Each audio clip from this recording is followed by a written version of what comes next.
Estudo bíblico, Jesus lava os pés aos discípulos. João 13, do 1 ao 11. A introdução. No último estudo, vimos a passagem onde Jesus resume seu ensino entre os homens. Seu ensino veio do céu para nós e é único. Após Jesus clamar seu ensino, então seu ministério público termina e ele faz uma ação de extrema humildade, o de lavar os pés aos discípulos. Essa ação de Jesus é o foco do nosso estudo de hoje. Antes da festa da Páscoa, sabendo Jesus que já era chegada a sua hora de passar deste mundo para o Pai, como havia amado os seus que estavam no mundo, amou-os até o fim.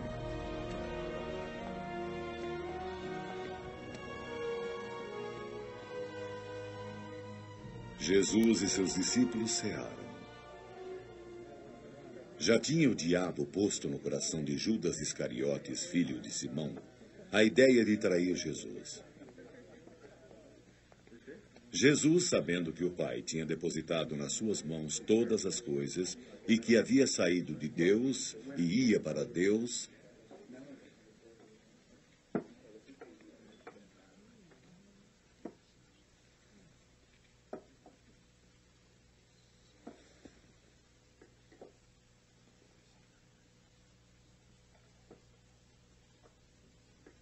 levantou-se da ceia, tirou as vestes e, tomando uma toalha, cingiu-se.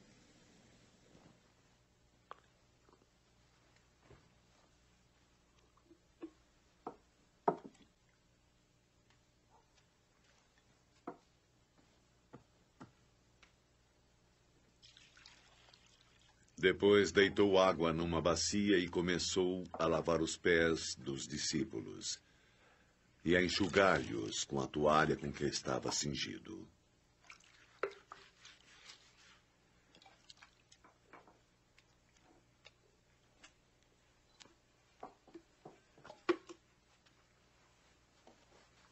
Aproximou-se, pois, de Simão Pedro, que lhe disse: Senhor, tu vais lavar os meus pés? O que eu faço tu não o sabes agora, mas tu o saberás depois. Nunca, de modo algum, lavará os meus pés. Se eu não lavar os seus pés, não terás parte comigo. Senhor, então não lave só os meus pés, mas também as mãos e a cabeça. Aquele que está lavado não necessita lavar todo o corpo, senão os pés, pois no mais está limpo. Vós estáis limpos,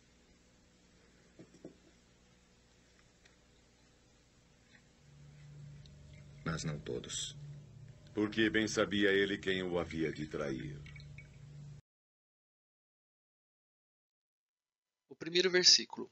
Ora, antes da festa da Páscoa, sabendo Jesus que era chegada a sua hora de passar deste mundo para o Pai, tendo amado os seus que estavam no mundo, amou-os até ao fim. Como primeiro detalhe, vemos que Jesus sabia quem ele era, de onde veio e para onde voltaria. Jesus também sabia que o trairiam, o açoitariam, o crucificariam, até que ele derramasse todo o seu sangue na terra. Mesmo assim, amou-os até ao fim. Segundo versículo. Durante a ceia, já tendo o diabo posto no coração de Judas Iscariotes, filho de Simão, que traísse Jesus. No segundo detalhe, observamos que a traição de Judas começa com o diabo inserindo na mente dele a ideia de entregar Jesus nas mãos de outros.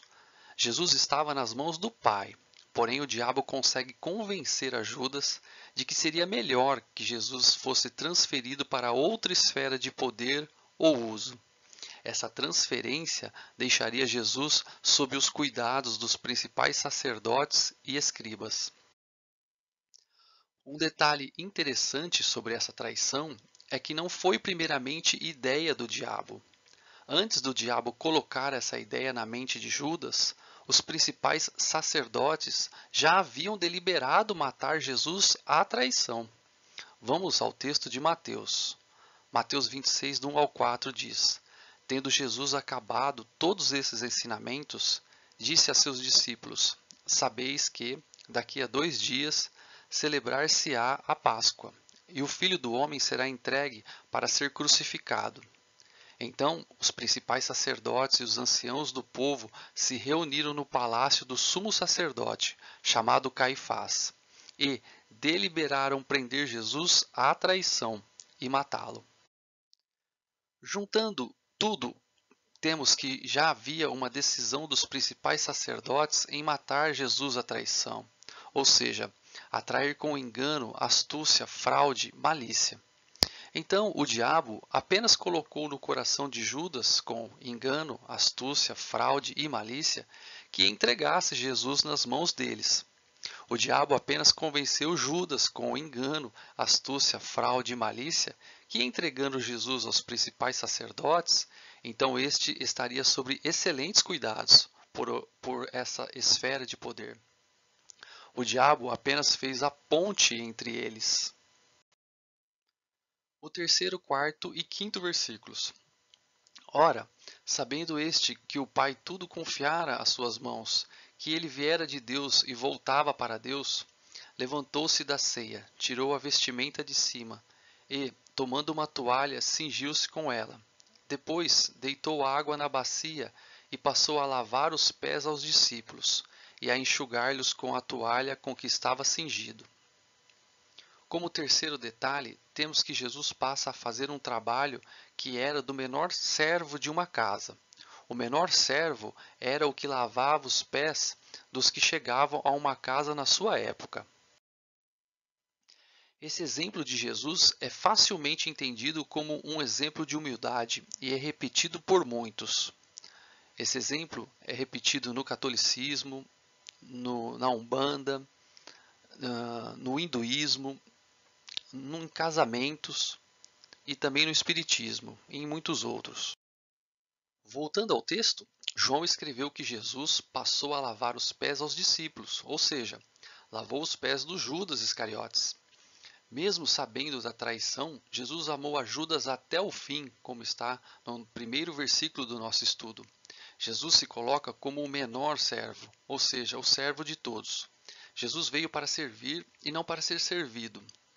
Na sua última ceia com os discípulos, que ele amou até ao fim, Jesus serve o pão e o vinho, representando seu corpo e sangue, que o servo sofredor iria dar a todos, por amor ao mundo. O sexto, sétimo e oitavo versículos. Aproximou-se, pois, de Simão Pedro, e esse lhe disse: Senhor, tu me lavas os pés a mim? Respondeu-lhe Jesus: O que eu faço não sabes agora, compreendê-lo-ás depois.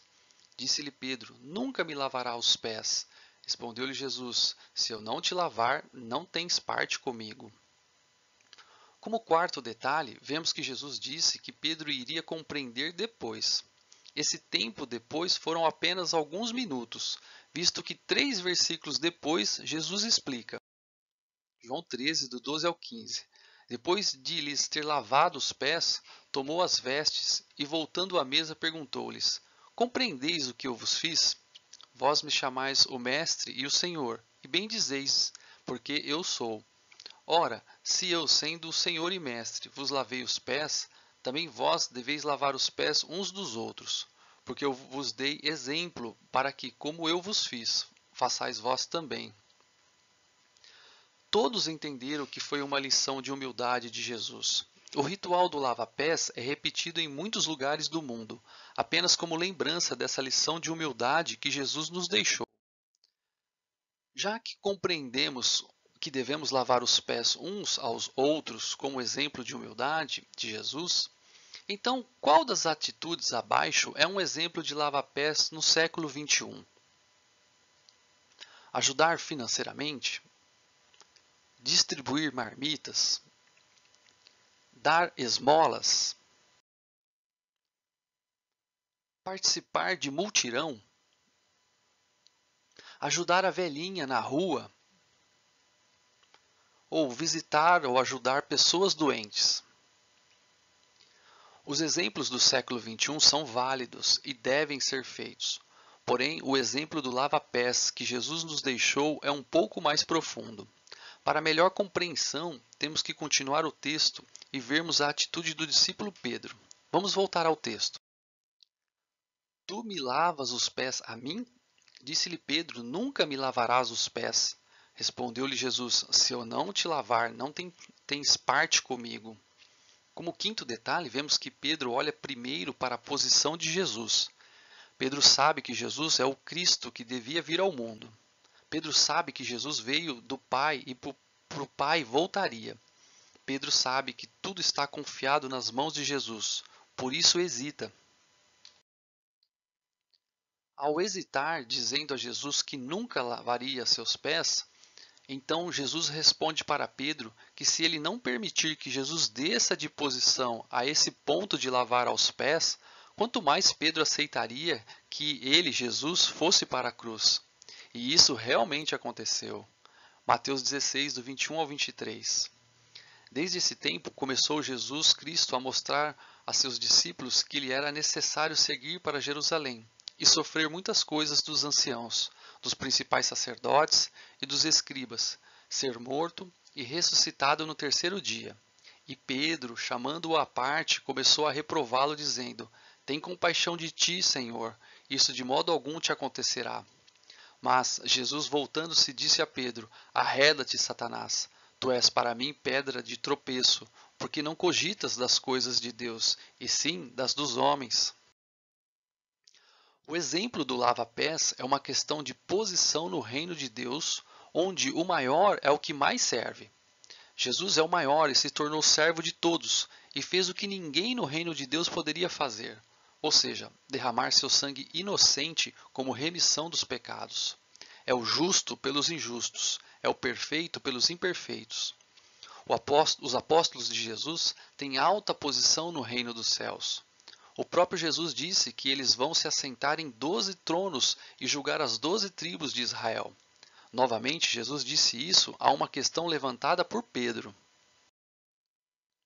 Mateus 19, do 27 ao 28, diz: Então lhe falou Pedro: Eis que nós tudo deixamos e te seguimos. Que será, pois, de nós? Jesus lhes respondeu: Em verdade vos digo que vós, os que me seguistes, quando na regeneração o Filho do Homem se assentar no trono da sua glória, também vos assentareis em 12 tronos para julgar as 12 tribos de Israel. Assim como os anjos estão em uma posição superior e estão a serviço ou a favor dos que hão de herdar a salvação, assim também Jesus concedeu altas posições que mais desempenham esse serviço. Efésios, do 4 ao 11, do 11 ao 13, diz sobre os serviços. Ele mesmo, Jesus, concedeu uns para apóstolos, outros para profetas, outros para evangelistas e outros para pastores e mestres, com vistas ao aperfeiçoamento dos santos, para o desempenho do seu serviço, para a edificação do corpo de Cristo, até que todos cheguemos à unidade da fé e do pleno conhecimento do Filho de Deus, à perfeita varonilidade, à medida da estatura da plenitude de Cristo. Esses dons concedidos capacitam e promovem crescimento do outro, dando firmeza na doutrina. O 9º, 10º e 11º versículos. Então Pedro lhe pediu: Senhor, não somente os pés, mas também as mãos e a cabeça. Declarou-lhe Jesus: Quem já se banhou não necessita de lavar senão os pés. Quanto ao mais, está todo limpo. Ora, vós estáis limpos, mas não todos, pois ele sabia quem era o traidor. Foi por isso que disse, nem todos estáis limpos. O 6º detalhe está em que Judas não estava limpo, pois não havia sido lavado pelas palavras de Jesus. Todos nós sabemos qual foi o fim de Judas. Suicidou-se por enforcamento. Quando descobriu que traiu, entregou sangue inocente. A palavra de Deus é água purificadora aos que creem. É necessário ser lavado e regenerado pelo Espírito de Deus. A Bíblia adverte assim em muitas passagens. Abre aspas. Se hoje ouvirdes a sua voz, não endureçais o vosso coração. Já a história do discípulo e depois apóstolo Pedro não terminou assim. Mesmo após ter negado Jesus 3 vezes seguidamente, ainda houve mais uma chance para ele. Jesus ressuscita e aparece para ele e o confronta. João 21, do 15 ao 17. Depois de terem comido, perguntou Jesus a Simão Pedro: Simão, filho de João, ama-me mais do que estes outros? Ele respondeu: Sim, Senhor, tu sabes que te amo. E ele lhe disse: Apacenta os meus cordeiros. Tornou a perguntar-lhe pela segunda vez: Simão, filho de João, tu me amas? Ele lhe respondeu: Sim, Senhor, tu sabes que eu te amo. Disse-lhe Jesus: Pastoreia as minhas ovelhas. Pela terceira vez, Jesus lhe perguntou: Simão, filho de João, tu me amas? Pedro entristeceu-se por ele lhe ter dito pela terceira vez: Tu me amas. E respondeu-lhe: Senhor, tu sabes todas as coisas. Tu sabes que eu te amo. Jesus lhe disse: Apacenta as minhas ovelhas. Apacentar quer dizer alimentar. Retrata o dever de um mestre cristão de promover por todos os meios o bem-estar espiritual, ensinando a doutrina de Cristo. Essa posição também tem o dever de pastorear, ou seja, cuidar do rebanho, tomar conta das ovelhas, reger, governar, nutrir, servir o corpo. Jesus confronta Pedro para que ele possa exercer seu serviço de apóstolo, que andou com Jesus, para servos dos irmãos que viriam a crer por intermédio do seu testemunho. Nesse momento, alguém pode ficar se perguntando: mas e eu que não sou apóstolo, nem profeta, nem evangelista, e também não sou pastor ou mestre, o que eu faço? Qual é a minha posição? Se você ainda está pensando assim, então não entendeu nada até agora. As questões de posição no reino de Deus só servem para aperfeiçoamento e capacitação dos santos. São serviços para a edificação do corpo de Cristo. Os de alta posição devem se colocar abaixo, como servos, trabalhando na unidade da fé, para que todos cheguem ao conhecimento preciso e correto, ou seja, no pleno conhecimento do Filho de Deus. Em Cristo somos a sua igreja, sendo Ele o cabeça dela. Somos membros de um só corpo. Em 1 Coríntios 12, 27 diz assim: Ora, vós sois o corpo de Cristo, e individualmente membros desse corpo. Vamos ver um vídeo a respeito.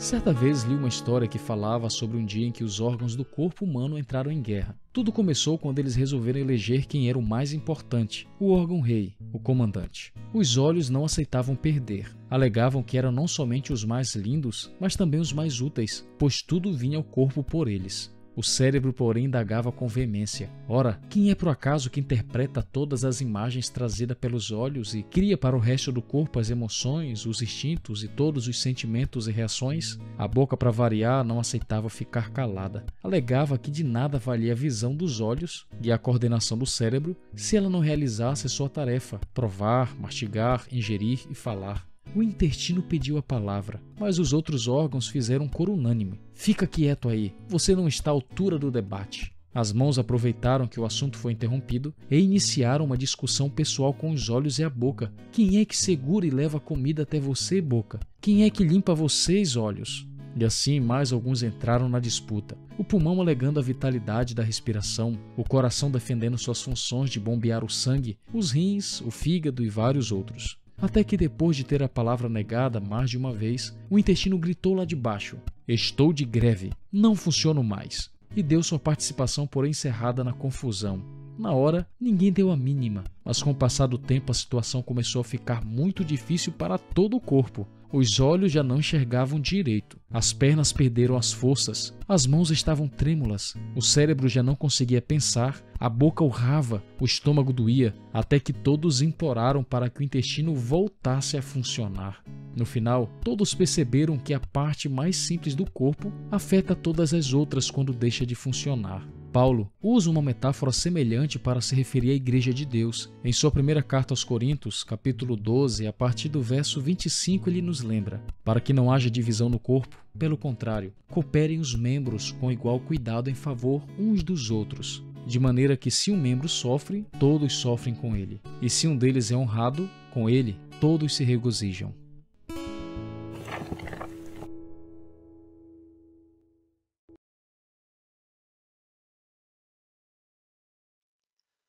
Finalizando o nosso estudo, alguém ainda pode questionar: mas se o lava-pés era um exemplo de humildade para aqueles que estão em posição acima, então quem está abaixo não precisa fazer nada?